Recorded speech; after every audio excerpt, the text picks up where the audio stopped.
இதுதான் அதலக்காய் கிழங்கு. அதலக்காய் வந்து விதையில் வர்றதில்லை, இது வந்து கிழங்குல இருந்தால் வர்றது. இது வந்து இயற்கையாகவே அது மண்ணுக்குள்ளே இருக்கும்.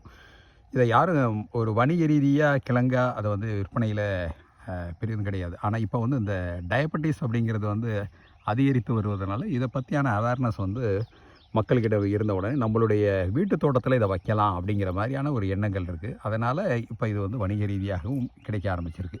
இப்போ இது எங்களுடைய மானாவாரி காடில் இருந்து எடுக்கப்பட்ட தோண்டி எடுக்கப்பட்ட கிழங்கு. முந்தைய வீடியோலேயே நாங்கள் கேட்டிருந்தோம், இந்த மாதிரி யார் யாருக்கு தேவைன்னா சொல்லுங்கன்ட்டு நிறைய பேர் கேட்டிருந்தாங்க.